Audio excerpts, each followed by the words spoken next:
Howdy team, happy Friday. I am so sorry that I did not get a video out to y'all yesterday.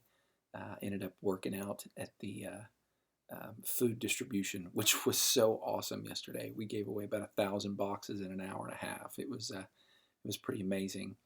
Anyway, I didn't get a video done yesterday and I apologize. But here I am today and we want to look at Luke chapter 7, specifically the last really 14 verses of the chapter. But let me encourage you, just for your own edification, read the whole chapter and do a little bit of watching and studying on the concept and the word worthy.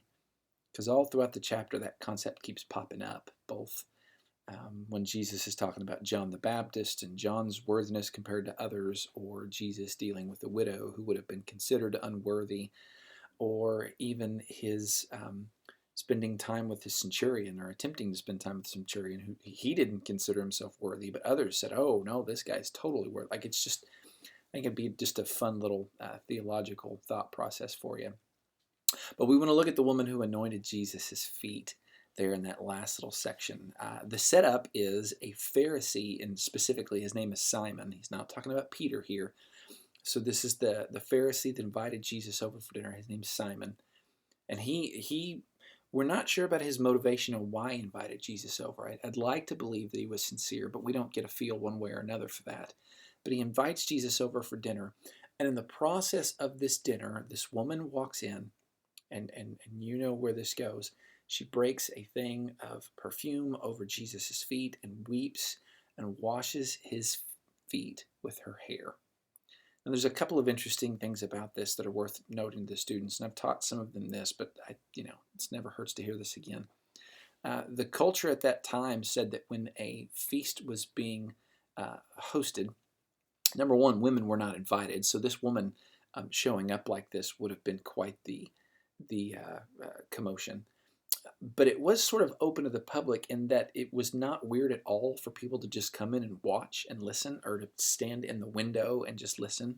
That was very much a cultural thing. Just for some, it was sort of like window shopping. Hey, we don't get to have this stuff, but we're going to watch you do it. And that wasn't weird. In fact, homeowners would even kind of take pride in the fact that their party was drawing a commotion from outside. But in this particular case, until she actually walked in and engaged, specifically because she was a she. Had it been a man, this wouldn't have been near a big a deal. A guest could walk in and talk to other guests.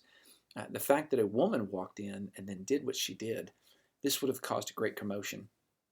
So the Pharisees that were there are throwing a little bit of a fit. It's a quiet fit, but Jesus knows their thoughts. We see that, which is always awesome when you can see that Jesus can read someone's thoughts. And then he just poses this question in this quick little story to Simon. He says, hey, there's two people. One owes 500 denarii, or 500 pieces of silver. Another one owns 50 pieces of silver. Neither one of them can pay it back, but they're both forgiven. Which do you suppose was more grateful? And the guy responds, well, the guy who gave 500, or the guy who owed 500. And Jesus says, yeah, absolutely, you're correct. He was the one that would have been more grateful. He would have loved the forgiver more than the person who gave up 50. Well, just fun fact, okay? One piece of silver was worth a day's labor. In today's money, the average day of labor in America is $187. And so 50 pieces of silver, if you want to translate that into American dollars, would have been about 9,000 bucks. 500 would have been about 90,000 bucks. Okay? So both of these are not insubstantial amounts of money.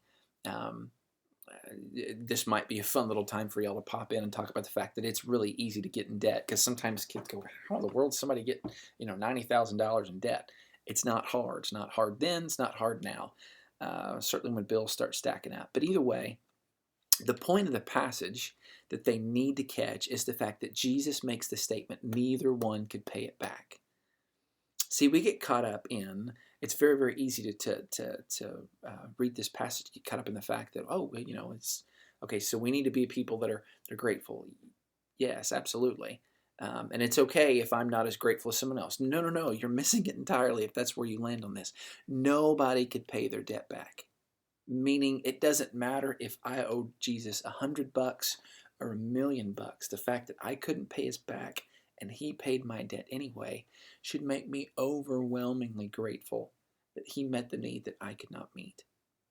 That's what the Pharisees were missing. That's what sometimes we miss too.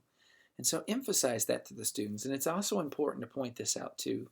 Um, don't let them miss the fact that it was not this woman's tears that saved her. And it was not the fact that she brought an expensive perfume that saved her. Jesus makes it abundantly clear to her. He says, it's your faith that has saved you. That was true then. That's still true now. We can cry 1,000,000 tears over the things that we've done, and that's not what saves us. We can give millions of dollars to the church or wherever else, and that will not save us. It is our faith in Jesus and his work alone that makes us worthy. There's that word again. That makes us forgiven before him. So have some fun having that conversation with the students. I think that's really worth our time to explore.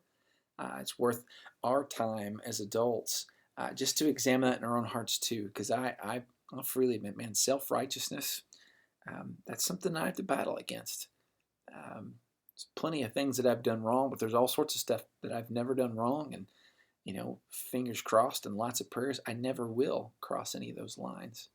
But that doesn't make me any more lovable by Jesus, and it makes me no more in need or no less in need of Jesus' forgiveness than others who have committed a truckload of sins. So kick that around. You can kick me around some too if you want.